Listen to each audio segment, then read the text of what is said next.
Selamat datang di Prekbun Weekly Devotional. Menjadi murid setiap hari. Halo semuanya, berjumpa lagi bersama dengan saya Joy Manik di dalam edisi Prekbun Weekly Devotion. Dan hari ini kita akan mencoba untuk merenungkan sebuah tema tentang pertobatan. Nah, saudara sekalian, apa yang kita pikirkan tentang pertobatan? Mungkin ada banyak orang yang sedang memikirkan tentang pertobatan. Hari ini adalah perubahan hidup dari yang melakukan banyak dosa, melakukan banyak kejahatan, lalu kemudian menjadi orang yang lebih baik, yang merokok jadi tidak merokok, yang suka nonton film yang tidak baik, atau mungkin ada orang yang melakukan kejahatan-kejahatan tertentu, korupsi, membunuh, berzina, dan lain sebagainya, lalu menjadi orang yang lebih baik.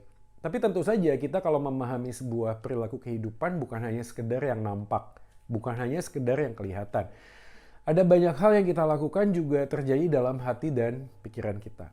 Jadi kalau kita bicara tentang pertobatan, sebenarnya bukan hanya sesuatu yang terlihat nyata sebagai sebuah aktualisasi kehidupan yang kelihatan oleh orang lain.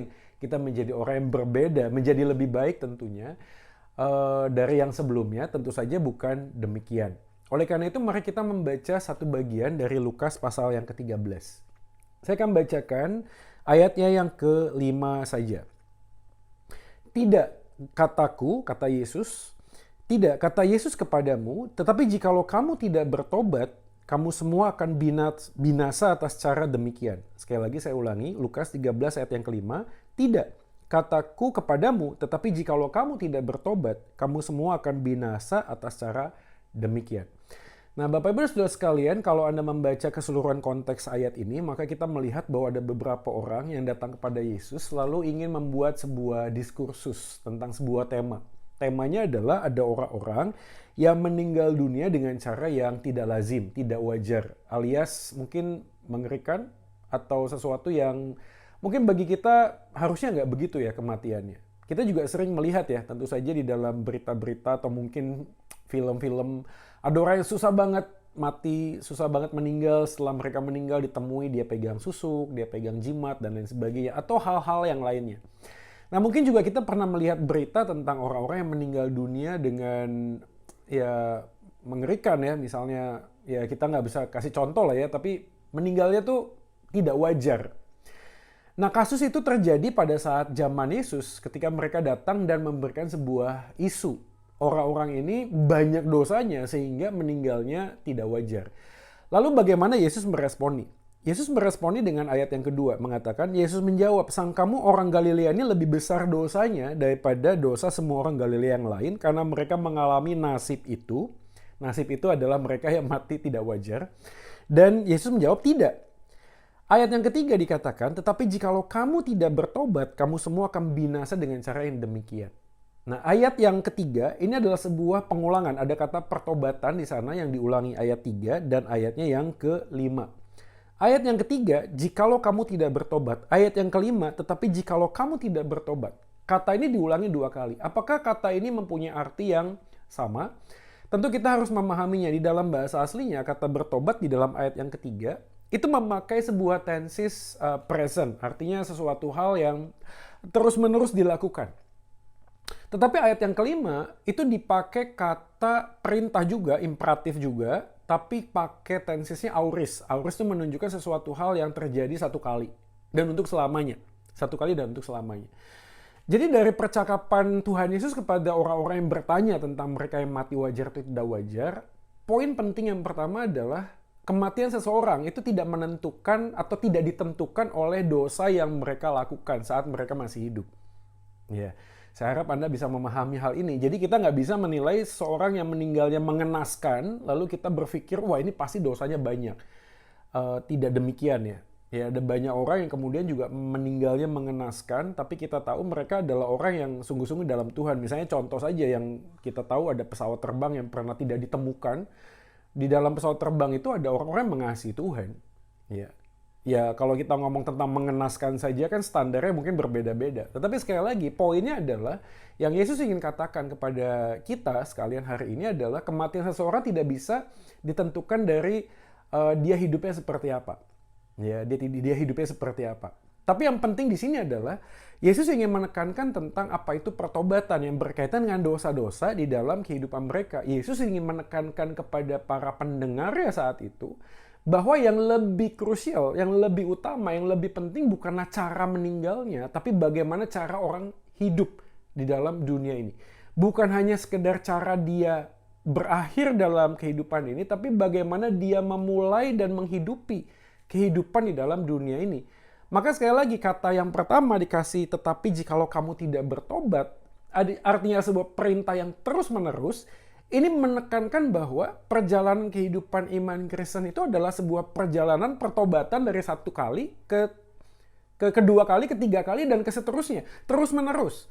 Tetapi jangan lupa di ayat yang kelima dimulai dari sebuah kalimat jikalau kamu tidak bertobat dalam konteks perintah yang satu kali.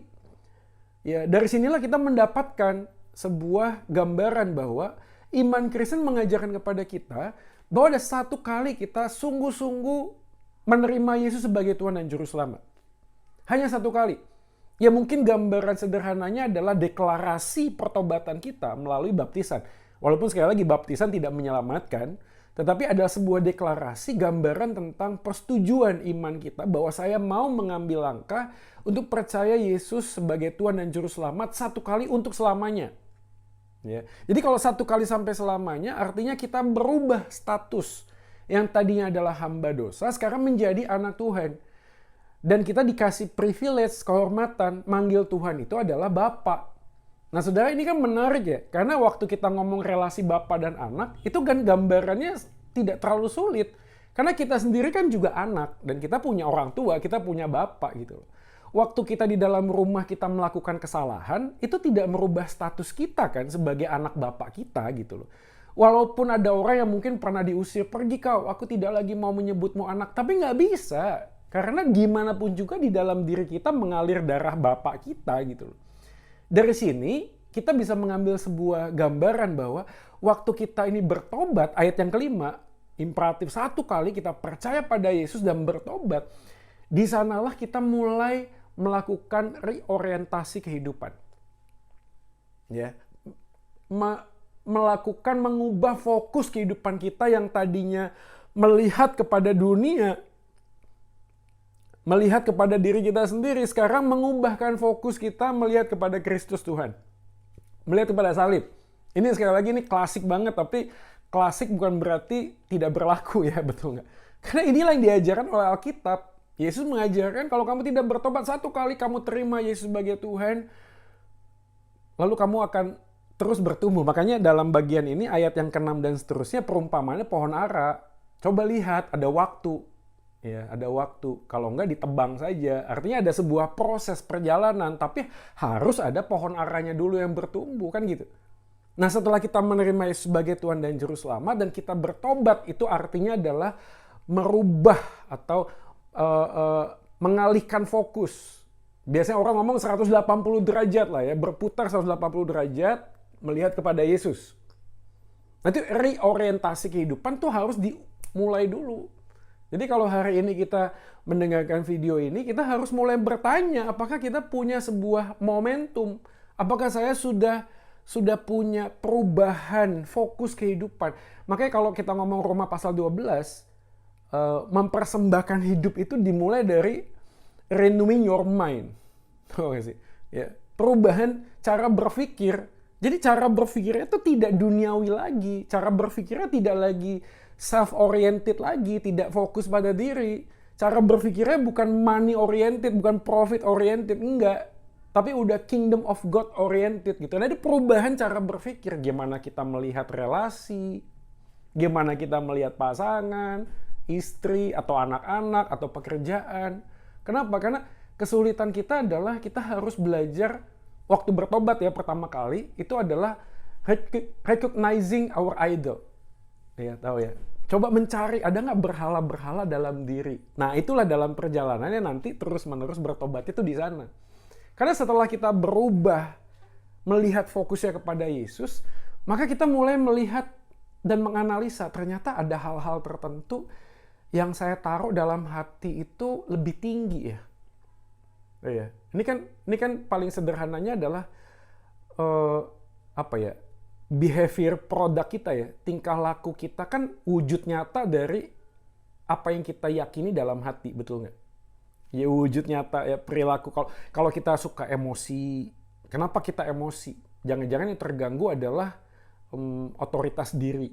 Kita nggak suka gitu loh, terganggu. Ya. Kenapa kita khawatir? Mungkin ada sesuatu yang bukan Tuhan. Kita khawatirnya kenapa? Karena pekerjaan, karena uang, karena apa? Ya saya bukan ngomong pekerjaan uang nggak penting, tapi kalau pekerjaan dan uang itu jadi Tuhan, yang kita pikir itu yang bisa buat kita hidup, nah berarti mungkin kita perlu memikirkan ulang tuh. Karena Matius pasal 6 kan itu, janganlah kamu khawatir, pandanglah burung di udara yang dipelihara oleh Tuhan, kesusahan sehari cukuplah untuk sehari. Dan anyway, kekhawatiran itu tidak salah selama ditaruh di tempat yang benar. Khawatir itu ditaruh di tempat yang benar tuh artinya kekhawatiran ditaruh di tempat sebuah keyakinan bahwa Allah hadir, Allah pasti hadir di tengah ketidakpastian hidup. Kepastian kehadiran Allah di tengah ketidakpastian hidup. Nah itu kekhawatiran yang begitu nggak apa-apa. Karena kekhawatiran adalah sebuah wujud nyata dari sebuah bentuk kasih. Betul nggak? Kalau kita mengasihi anak kita, mengasihi orang tua kita, kan kita bisa khawatir ya. Bisa, nanti anak saya gimana ya, nanti orang tua. Betul, tapi kita tidak dikuasai oleh kekhawatiran. Kenapa? Karena kita meyakini bahwa Allah itu hadir di tengah-tengah ketidakpastian hidup ini. Oke, kembali kepada topik ini, Bapak Ibu dan Saudara sekalian, perubahan orientasi hidup itulah yang dimulai, yang ayat 5 ini dikatakan satu kali. Sehingga kita pada waktu kita sulit untuk melepaskan dosa dan pergumulan kita terhadap keterikatan dunia ini, caranya adalah kembali kepada kasih mula-mula. Wahyu pasal 2, kan ingat jemaat di Efesus 2 apa 3 ya? Jemaat di Efesus yang kemudian Tuhan Yesus berkata, kamu pengajaran bagus, perbuatan baik bagus gitu ya. Tapi kamu kehilangan satu, yaitu kasih mula-mula. Nah kasih yang mula-mula inilah yang membuat kita kemudian mau bergerak dan hidup dalam pertobatan sehari ke sehari. Nah ini yang bagian yang kedua. Jadi yang pertama adalah kita bertobat terima Tuhan adalah pembaharuan hidup, perubahan orientasi hidup, fokus hidupnya. Nah dalam perjalanan kita mengiring Yesus itulah ada pertobatan yang ayat 3 tadi yang dikatakan oleh Tuhan Yesus. Jikalau kamu tidak bertobat, bertobat yang sehari ke sehari. Ya. Nah pertobatan yang sehari ke sehari inilah yang membuat kita kemudian memahami tanpa kasih karunia ya, tanpa kuat kuasa Roh Kudus sangat mustahil kita lakukan. Sangat mustahil. Oleh karena itu Bapak Ibu dan Saudara-saudara, ada baiknya kita menjaga relasi kita dengan Tuhan jauh lebih besar ketimbang usaha kita untuk menjadi orang yang lebih baik. Ya, sekali lagi saya mengulangi hal ini. Usaha kita untuk menjaga relasi kita dengan Tuhan itu jauh lebih penting ketimbang berusaha untuk menjadi orang yang lebih baik. Karena orang yang berusaha menjadi lebih baik, itu kecenderungannya akan frustrasi, capek. Selama kita mencoba untuk tidak emosian, kita tambah emosian. Kita belajar untuk tidak menjadi orang yang lebih sabar, kita jadi malah tertekan. Karena kok gue nggak sabar-sabar gitu loh. Jadi ada sebuah intimidasi diri yang membuat kita malah terperosok, terpuruk lebih dalam. Ya. Makanya saya mengamini Yohanes pasal 15 kita adalah ranting. Tugas ranting melekat kepada sang pokok anggur. Jadi kalau kita melekat kepada sang pokok anggur itulah yang menghasilkan buah melalui ranting.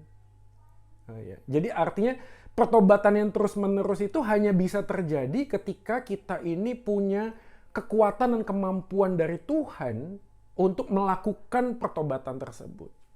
Nah saya amat yakin kalau seorang anak, ya tadi yang sudah pertama bertobat, itu kan dimeteraikan oleh Roh Kudus.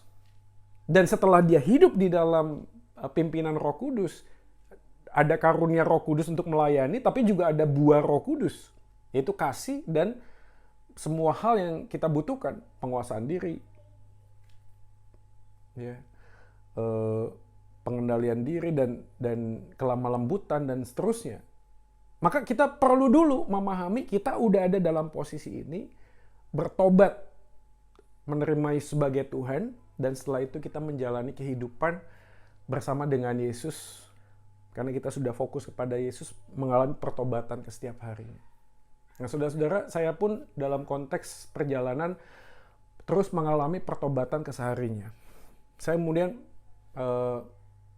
memahami bahwa dalam diri saya ada berhala-berhala yang mungkin adalah perjalanan masa lalu saya yang mungkin bisa mengintimidasi ya.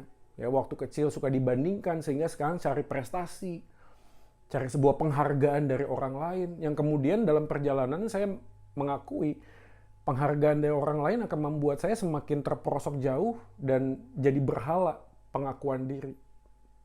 Dan puji Tuhan, di dalam perjalanan hidup ada keluarga, ada istri, ada anak-anak yang selalu menolong, mengingatkan, dan terus mengalami pertobatan demi pertobatan, sehingga menyadari bahwa sebagaimana saya ada hari ini karena kasih karunia dari Tuhan Yesus.